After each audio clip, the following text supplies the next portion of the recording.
I had 2 weeks before we start our Advent study as we work through that together. I was thinking about what to speak in those 2 weeks, and I thought about something that happened in our history, our nation's history, and this week bridges that. These 2 weeks, 2 Sundays bridge that event. And that event was the assassination of John F. Kennedy. And it caused me to reflect on how did we get to the place where we're at today. Sometimes it's good to take a look at what's going around. I think sometimes as we watch certain things being legislated for or against, you and I might look at that and go, how did it happen where certain states make this event or this thing possible? And you can fill in the blank, whereas certain generations you would have gone, how did that happen?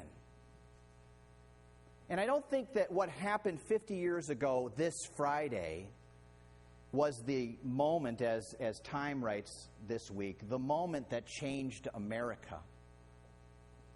But there were a lot of things that came to pass. And I want you to look at actually this verse in 1 Chronicles with me for a moment. And this verse is very telling in the fact that we as Christians are called to have an understanding of what is going on around us. And so in the midst of, in this book of Chronicles, when it's talking about the different tribes, I want you to look what it says about the sons of Issachar. Look at this. It says of Issachar, men who had understanding of the times to know what Israel ought to do. It's just a statement that's thrown there, that's made there. And I think that God calls on us, if we're going to stand out as Christians in a culture that is lots of things going on, we need to understand our history, like why and what happened that made it possible for these things to happen in our country. And so if you came here today and you go, I like the idea that I'm coming to a church called Grace Bible Church because they'll open up the Bible and we'll work through passages together. I just want to tell you, today is going to be more of a history lesson. So those of you, no, we're going liberal, all right? I want you to know, we're going to, obviously, we open up the Word, but every now and then we take a step away and this Word has impact, but we look at history or His story. How is God allowing things to happen, letting us head the direction that we're heading, what's happening? And so I want to do that together today. So I want to pray, and I think you'll enjoy this. I think it'll wake you up, and I'm going to, many of the things that I'm going to talk about, I'm going to paint with a pretty broad brush. So some of you that lived through these times, you're going to go, that's not how it was. All right, and you'd probably say it in that accent. No. So I want you to know I'm coming at this from where I'm coming at this, so I have an understanding of that. You can straighten me out later with cards and letters. But also understand that many of the things that happened that I'm talking about, the difference in the 60s when these things happened was that these things started to happen mainstream. You do know there's always been sin ever since the garden. All right. So it's not like there is one generation that was like, they're like really, really bad sinners. Okay. So understand that that's where I'm coming. So let's pray and then we'll jump into this together. Father, I ask you, God, that as we're working through this together, that Father, you'd open our eyes, that we'd have an understanding, and that you would just allow our look back at these things to hopefully, God, have an understanding of what today and why today looks like it does today. And then, what do we do about it, God?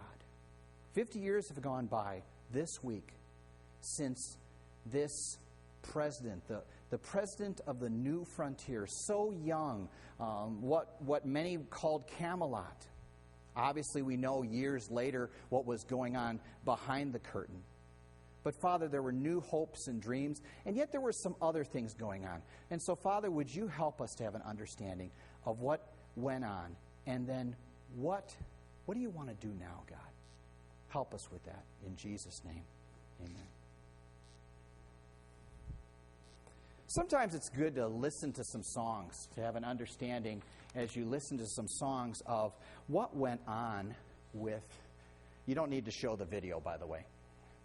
Thank you.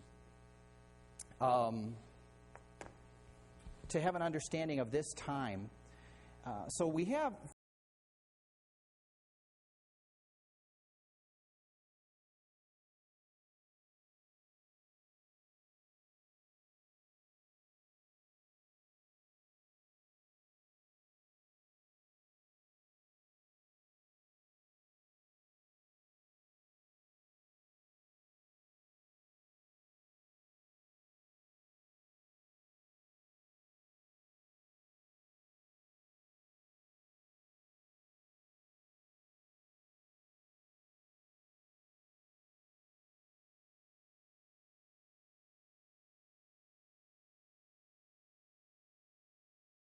And listen to this kind of music. Let's try it. One, two, three. Splish, splash, I was taking a bath. Long about a Saturday night. You guys want to sing? Yeah. No, or... Rubbed up, just relaxing in the tub. Thinking everything was alright. Well, I stepped out the tub, put my feet on the floor. I wrapped the towel around me and I opened the door. Music is changing. It's now made by young people, for young people, about young people and what they're dealing with. Dating, trying to figure out girls and good golly Miss Molly and things along that line. And that's what was going on. That's the 50s. Remember, broad brush, mainstream. Then we get to the 60s.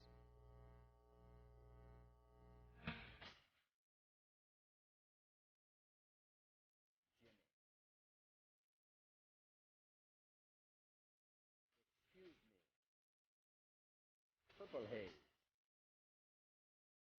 Kind of dark. Kind of venturing, the music started to venture into areas that we just never talked about. They were always there under the surface. But, and if you came here this morning and you go, I didn't think I'd hear Jimmy in church today. You can cut Jimmy off. Durin, you can cut Jimmy. Durin. You know how he rolls.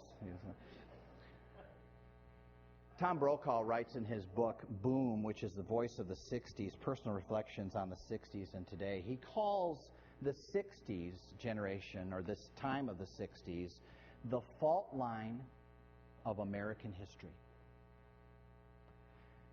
And so when you think about a fault line, what's going on is there's two different things that are kind of doing work against each other.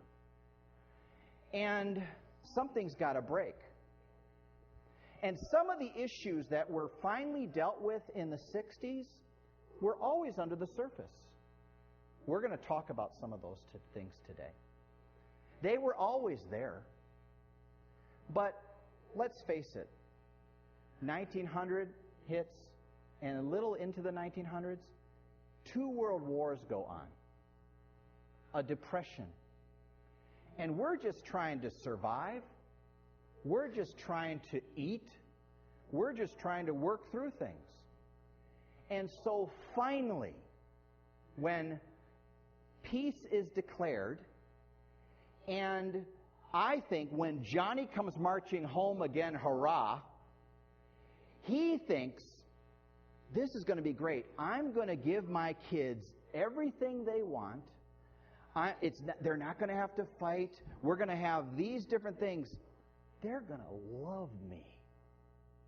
They're going to respond with so much gratitude. We're never going to have any problems, and it's going to be nirvana. And what started to happen in the 60s is, and by the way, you do know that all of these things, it's just dominoes.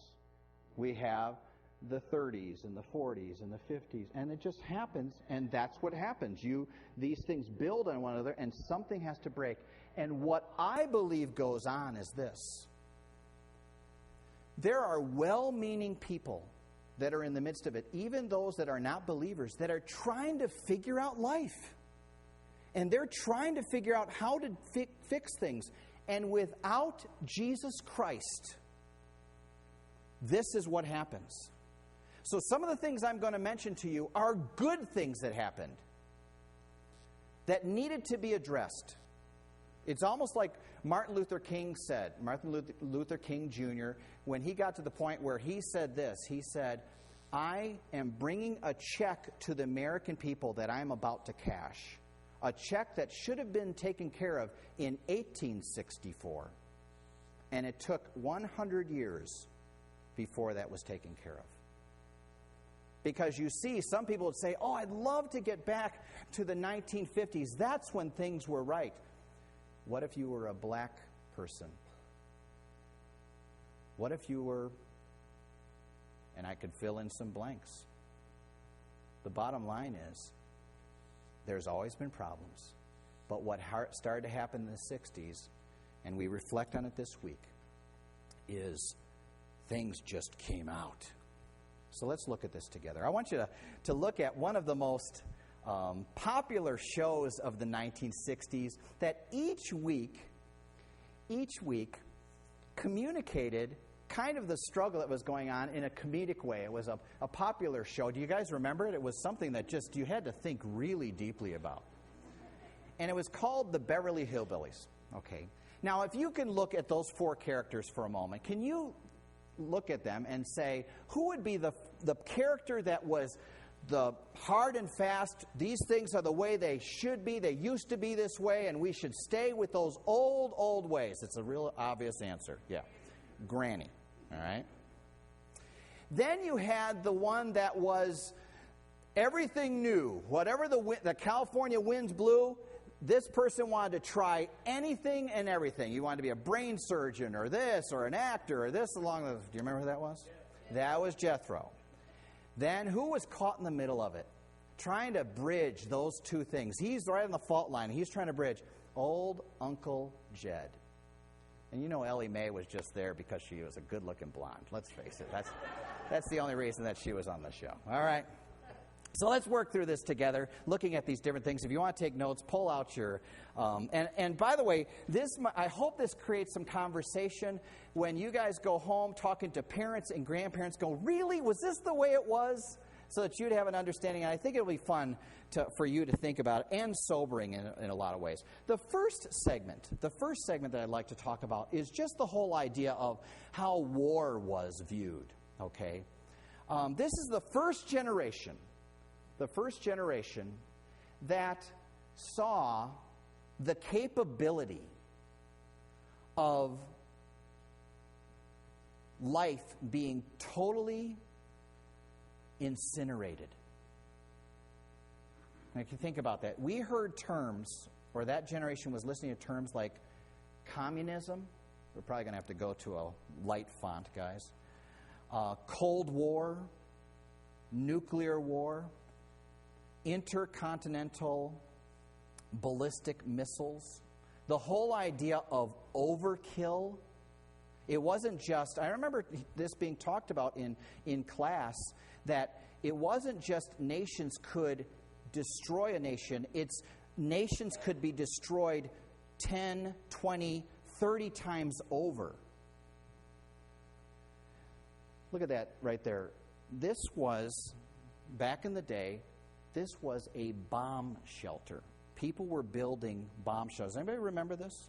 Okay, thank you. The truth and confessions here. Okay, bomb shelters. And what those were was dug into the ground, and then you had all of these things, canned food, you had dehydrated stuff, so that when the big one was dropped, you'd survive. I think the only things that make through nuclear are cockroaches and Twinkies, okay? But for the most, everything else is destroyed, but you're alive for however long you can eat that food down in the bomb shelter. And then when you come up, oh joy, I get to live in Radiation City, all right? But that's the way it was being thought. And you grew up in that, so much so that I remember seeing these signs, and there might be some of these signs on schools. This was Louisa May Alcott School. I remember seeing that sign when I walk in. at 10 a.m. every Tuesday, I don't know if they still have that. I think I hear something like that. We heard what was called air raid warnings. Like some people, now they're tornado warnings. We would hear, or the sirens, we would hear, they were called air raid warnings. Now think about that. And we just thought that. You heard that growing up. There is also this other thing. You see these kids under the decks? There was a thing called duck and cover. You guys remember? There's even a song, Duck and Cover. And they taught you, and here's what they taught you in school. Are you with me on this one? That at any point, if they said duck and cover, you get under your desk with your head between your legs, and that's going to keep you alive. Kept control of the children, I guess, but the reality is, generations before it, and by the way, other generations, they dealt with fears. You think about the fact that one-room schoolhouse in the country and the Indians would attack the pioneers and things like that. They'd have fears along those lines. We understand. But the whole idea of an enemy that is far, far out, away from you, that you don't ever see, could destroy you. Do you realize what that would do to your psyche? Some of you are like, I know, it did it to my psyche. But some of it was so normalized in our lives that we just thought that way. And it was like duck and cover, fallout shelter, bomb shelters. But when you stop and just for a moment step back and think about that, the ramifications for even how we view end-day events.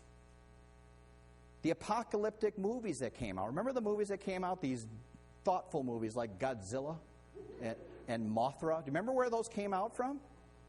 Japan, who had experienced radiation. And so they make these movies, and people would respond to movies like Dr. Strangelove, How I Learned to Love the Bomb. Talking about the bomb was just a normal thing. So that's the time when this generation is thinking about war in a different way. I remember listening, and JFK got shot when I was 2. But each and every one of you that lived around that time, you could say, I know exactly where I was when that happened. And it impacted your life. Point number 2.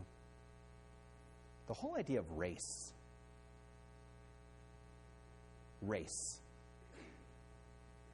So the black man comes home in the 50s. And by the way, this is the black man that fought for the freedoms of our country. And he comes home and he wins a war with us, but he finds out that the Civil War that had been fought 100 years earlier had gone by, and the changes that needed to be made had not been made. Jim Crow laws still existed, and it was time. Even Brown versus Board of Education said there was equality.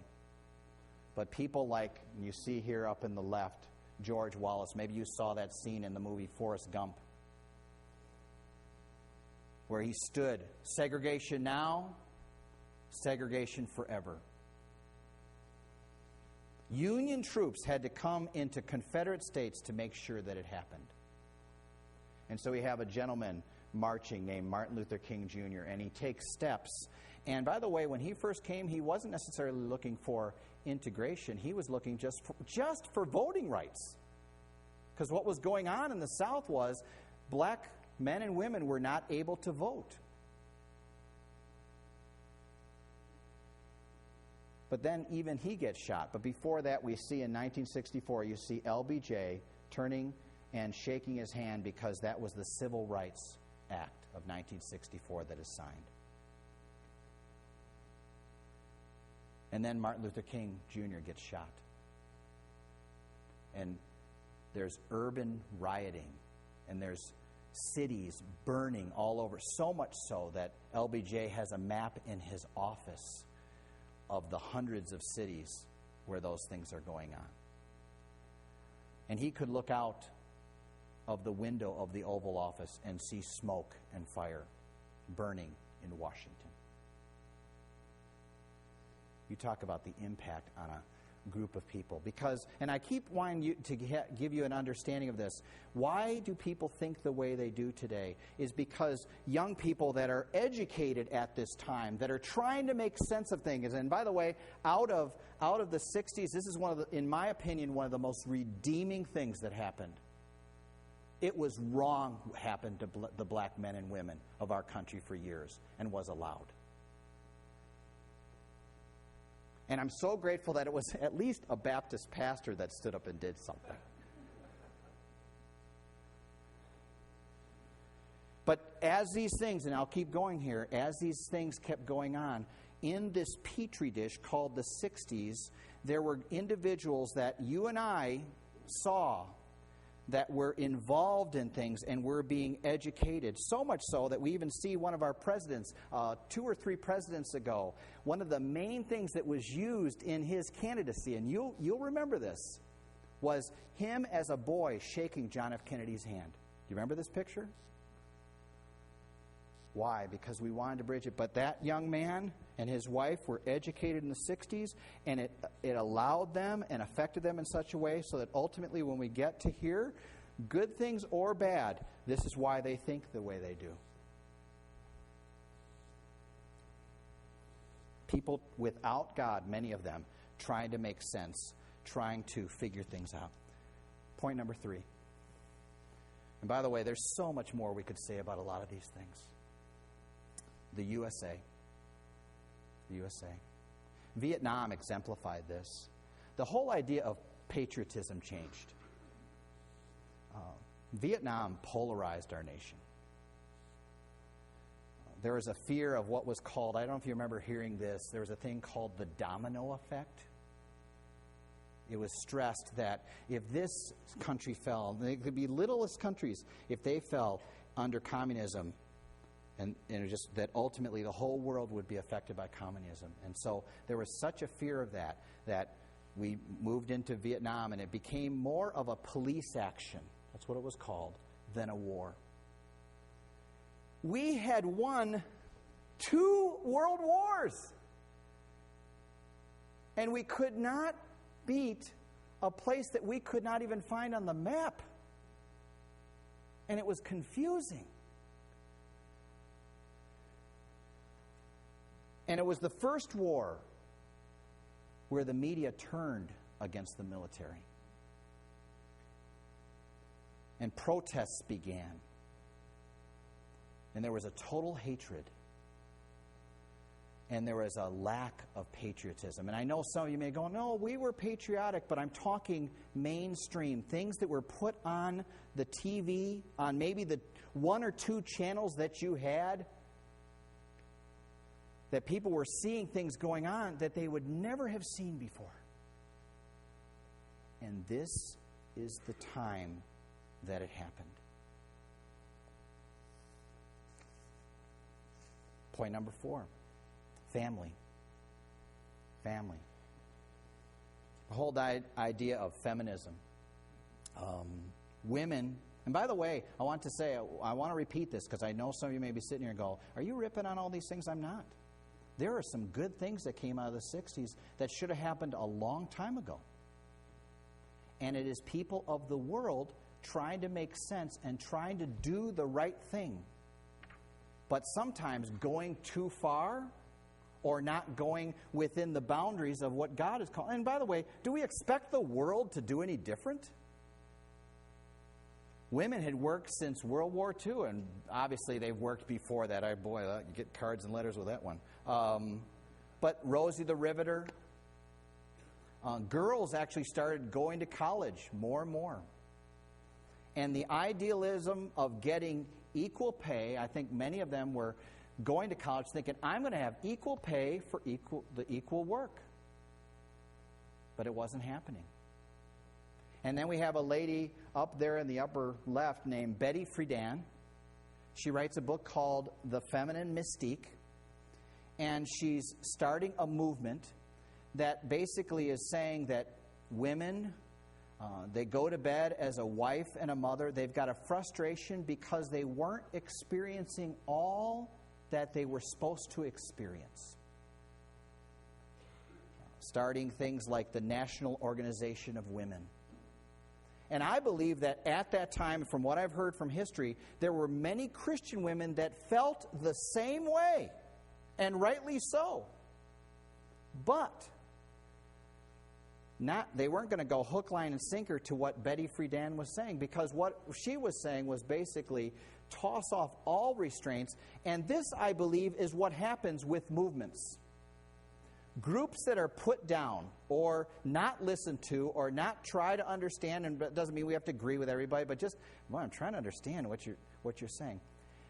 It's bubbling under the surface, and then when it finally bursts, that group of people finally goes, and now that we've got our foot in, we are going to go so strong. And so I can say that about things that are even happening today. So now that I got my foot in, I am all in, and I'm going to make your life a living whatever, so that I'll never have to be in that place again. So much so that it might venture into areas that they never even thought it was possible. And the Petri dish of the 60s allowed this to happen. And so without restraint, because I think that a woman should have every one of those rights. And by the way, that's biblical. We see that in Galatians. But we also have parameters that the Bible talks about women and men. That it's just here's a great idea. Let's keep going back to the Bible. And not only Betty Friedan, but she never really got the respect, and I think the upper right there is a lady by the name of Gloria Steinem, who actually spent some time at the Playboy Club trying to understand what those women were dealing with in the area of how men were treating them, so that later she could come and report on that. At least that's what she said. But she stole the lead in the movement, bothered Betty Friedan completely. And she stated many of the same things, went a little bit farther. And then Helen Gurley Brown, I don't know if you know the lady at the bottom there, she wrote a book called Sex and the Single Girl. She was the editor for years of Cosmopolitan magazine. And her whole idea was, in that book, it is time, men have been able to basically get away with so much. They can have sex with whoever they want to have sex with, and women should have that same opportunity. And I'm thinking, most men would never complain about her saying that, because it would benefit them. And some people, as they look at that, they would say, did she elevate women to the level of men? And I say, she pulled them down. Because we should elevate women. We should treat them with such respect, and it's just sad. But without the Lord, and trying to make sense of things, and things that have been under the surface for so long, issues like that have never been talked about. This is your role, this is where you're going to stay, this is how it should be. And a person that's thinking goes, well, I would think that this would be, I could talk about this kind of stuff. No, we're not going to talk about it. And then the 60s provide the petri dish for that to happen. Next slide.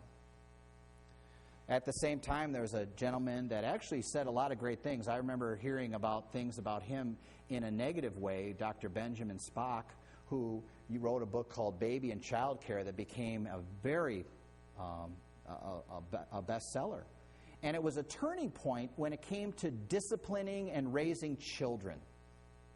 For years, there were so many things, and I remember hearing a lot of those things, I could list a bunch of them, concerning how we should raise children.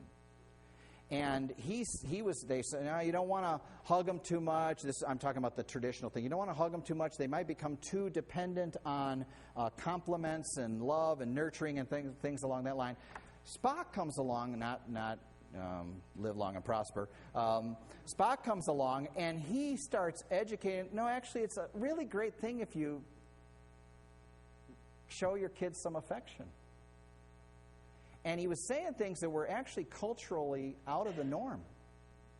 But then he started going to an extreme of not discipline, but Yeah, and if you just talk to them more, and those of you that we raise children, we go, that only works so long when it comes to discipline. No offense to you guys, all right? We know the reality because we know us. But these are things, once again, without God, trying to figure out what's the role of a woman and how do I parent?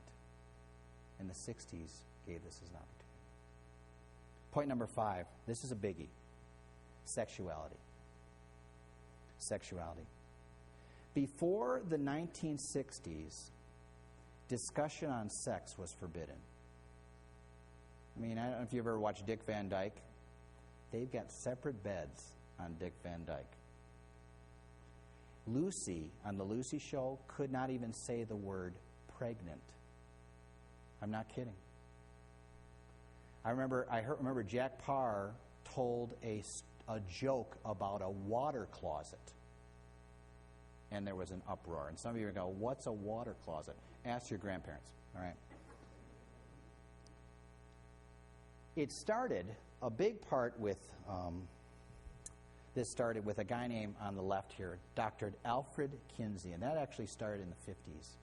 He was hired by the Indiana University to do research on sexual behavior. And he didn't really actually know how to go about doing it, but he started asking all of these questions, and he did research, and he found out that there was a deviancy in the American, this book is Sexual Behavior in the Human Male. He also has one, Sexual Behavior in the Human Female. And he found from his research that, wow, we are really interesting when it comes to this issue. They later, by the way, have done some research and found out that much of that stuff was skewed. But he got the discussion out there. And so you can see that, shouldn't this obviously be a topic that is talked about? Amen? And from a biblical standard? But for years it was not talked about, and some may go, and that was right. And here's what happens. If it's not talked about, we get the 60s.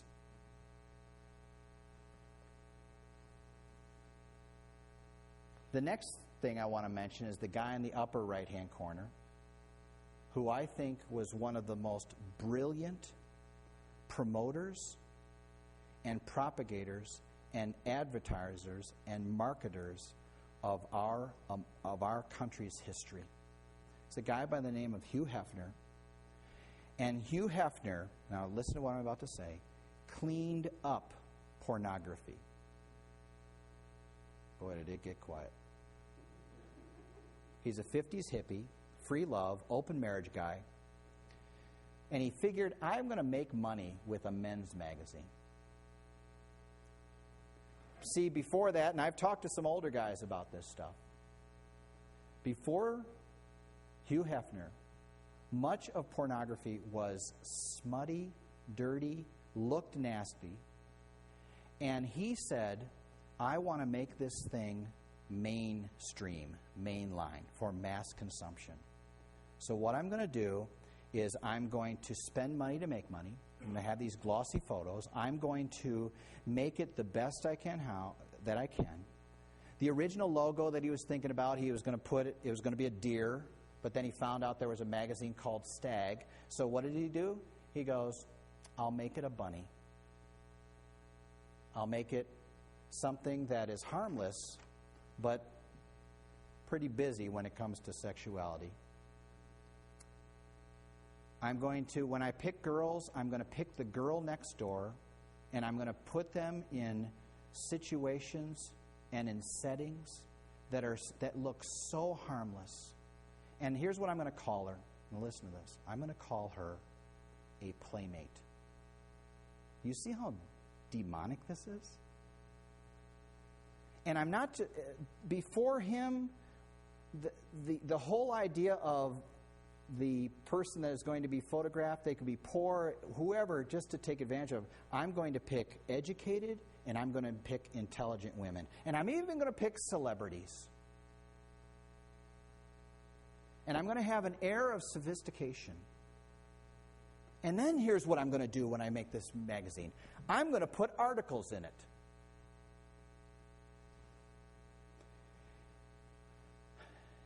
And when men were asked about it, when men were asked how could they put that on their coffee table, they were given an out. They were given an out. Because when they were asked, you read Playboy? Oh, and the people you could finish this line. I just read it for the article. Some of your husbands are hesitating on saying it. So, but the reality is, we all know that. Why? Because it was said.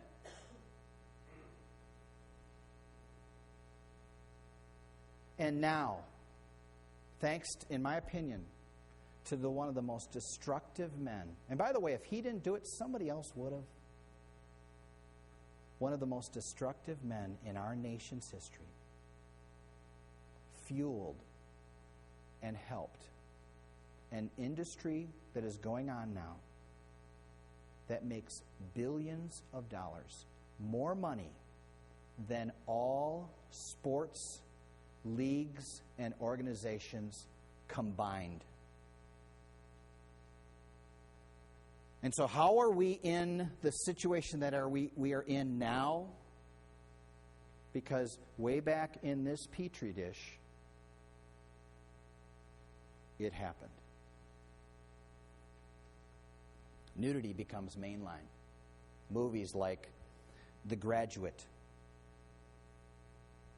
becomes Oscar winning. Best Picture of 1969, Midnight Cowboy. Get to 1971, Carnal Knowledge. Things become mainstream that before were behind the scenes. Now it's out there. FDA authorized a new invention called the pill. First meant to be something that would help moms control the amount of births that they would have. Now it was a safety net for promiscuity. Point number 6, drug abuse. Timothy Leary. If you've ever heard of Timothy Leary, he was a proponent with the idea of using LSD. He would say things like, turn on, tune in, drop out. Think for yourself and question authority. And his ideas started to perpetuate and move on and just saturate. And I'm not going to ask for raised hands here. I promise you I'm not going to ask for raised hands here. There's lots of... But if you ever had opportunity in your youth or beyond to smoke marijuana, I'm not asking you to raise your hand. But I think that it's one thing when something is behind the scenes and there's a fight going on, and there's this idea of that's wrong, and I want to keep it, and all these things that are good that were bad that needed to be set aside, and I don't want that to be a part of my life. That's one thing. But when something comes out and it's a reality, and some people here, you ever hear this line out of people? Well, at least I'm being honest. This is how I am. You can appreciate that to a degree, but what if the person's doing something that's wrong? What if they're doing... And so you can say, well, at least they're being honest. Yeah, up to a degree, that's impressive. At least they're not being hypocritical. But this was a time when drugs were starting to... And you see, so a group of young people grow up in that, and so much so that we get to the place where we're at now, and states are passing this being legalized. And how much farther before things get... And guys like him set the stage. Thank you, Tim Leary. Last one. And this last one actually isn't a bad thing. I mean, there's some elements, but it isn't a bad thing. The American dream. Or you can say the death of the American dream. The American dream was up there in the upper right. Not a bad thing. These guys came back from war, and they had fought, and they had been fighting for freedom and things along the line. And when they finally get home, it's like, boy, I want the American dream, and I want to have children. So we had the baby boom, and I want to do well. And so out of the 50s, out of the war, we actually had a thing called suburbs. We had not really had suburbs before that. But as the 60s are going on, those kids that grew up in that, many of them rebelled against it. They were like, that should not be the American dream, the picket fence and all that stuff. And how selfish. In fact, songs were written. There's a song called Little Boxes. You ever hear the song Little Boxes? Let me read you the words. Little boxes on the hillside. Little boxes made of ticky-tack. Little boxes on the hillside. Little boxes all the same. There's a green one and a pink one and a blue one and a yellow one. And they're all made of ticky-tack. And they all look just the same. And the people in those houses all went to the university where they were put in boxes. And they came out all the same. And there's doctors and lawyers and business executives. And they all made out of ticky-tack. And they all look just the same. And they all play on the golf course and drink their martinis dry. And they all have pretty children. And the children go to school. And you're thinking, boy, the bitter person that wrote that song. All right? But it's a reaction. I mean, look at these great theologians, the Monkees, with the song Pleasant Valley Sunday. Another Pleasant Valley Sunday, charcoal burning everywhere, rows of houses that are all the same, and no one seems to care. Another Pleasant Valley Sunday, here in status symbol land, mothers complain about how hard life is, and the kids just don't understand. And it's a reaction. And what happened even out of that is what we see at the bottom. There's a phrase, and I don't know if you've ever, they're called hippies. I remember when I'd grow my hair a certain length, I'd come to my church, and there's this guy, Joel Matlow. Hey, you're starting to look like a hippie. I got to get a haircut. Joel's not happy, you know. You'd be happy now. But out of that, there's a reaction. Instead of ticky-tack and little boxes, there was a thing, and it's a huge thing, called activism. Out of that generation came a thing called the Peace Corps. And there were actually Christians in the midst of that time that were watching what was going on, and they saw that they needed something even more, and so they even actually, bear with me, hijacked the idea of a Peace Corps, but with Christian principles. And we have a thing called Campus Crusade for Christ out of that.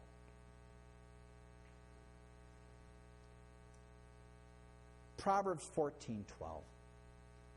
Proverbs 14:12. You know what that verse says? Could you get that up on the screen for me, guys? Thank you. I didn't ask them to do that earlier. They're so great with all that they're dealing with each and every Sunday. I want you to look at this verse because I really believe, not everybody, but I think when Paul talks in Romans about the creation groans, you ever hear that? I don't think that's just the trees and the howl of the hyena, and I think there are men and women, well-meaning. I know there's evil people. You know that, obviously. But we could be apart from Christ, obviously. But they're trying to figure out how to fix these things. I want you to look at that. There is a way that seems right to a man, but its end is the way to death.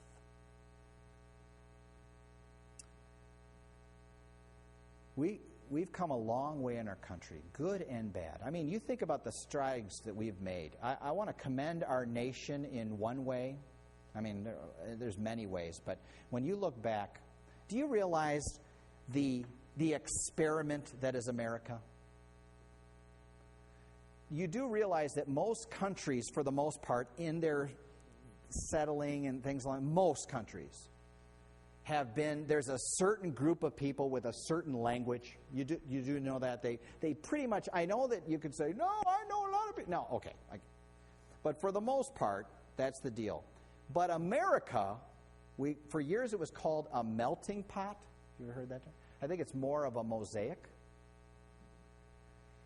And to try to figure this thing out, that all the of our sin nature that we bring into it, to try to get races and people to respond properly and things. And for years people can say, well, we tried to do it God's way. Well, maybe. But I think for the most part, our nation has tried to do a lot of this intellectually. There's a way that seems right to a man. My biggest thing out of this message today, because some of you are like, boy, I'm ready and excited to have a Thanksgiving dinner after this message. All right? But my biggest thing out of today is to make you and I realize, without Christ, I'm going to make a real big mess of things. I really am. In my marriage, in my parenting, in my grandparenting, in my choices. And so 2013 is not an accident for why the way it looks the way it looks. What's 2063 going to look like? And some of you are like, oh, we won't be. Well, of course, we'll probably be pushing up daisies, all right? But what kind of world are we going to leave for our kids and our grandkids? And what steps are we taking so that that's a reality? Because I think a lot of people that were in fighting World War II, I think John F. Kennedy, if we were able to resurrect him with John F. Kennedy's brain intact and everything, and set him and say, this is what this looks like, or Martin Luther King Jr., and take it and say, and have him look at it and go, whoa, this is not at all the way I thought it was going to look. And I'm just picking men. So what are you and I doing so that when it's all said and done,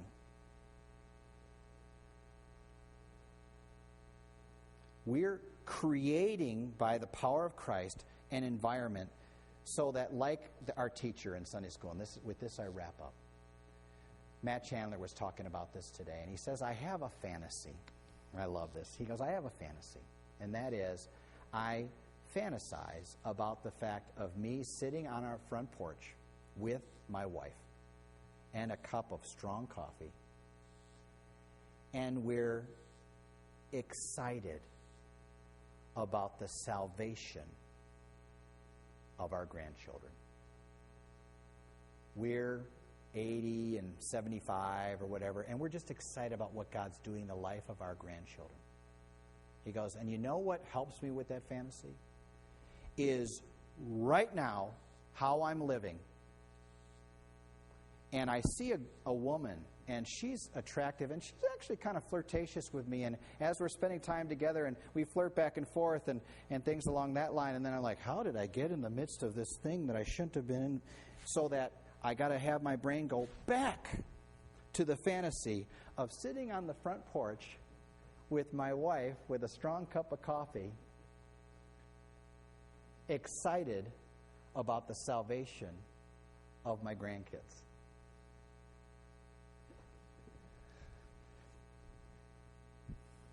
There is a way that seems right unto a man, but in the end,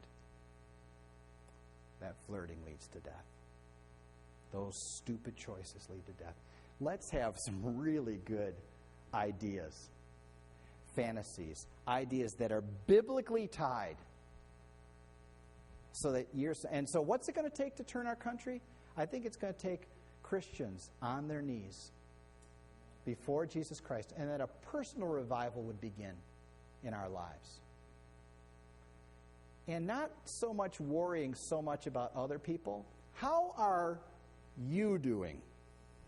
Because it seems like all of us want to fix everybody else. And I think God begins some great things when He starts beginning something great in your life and mine.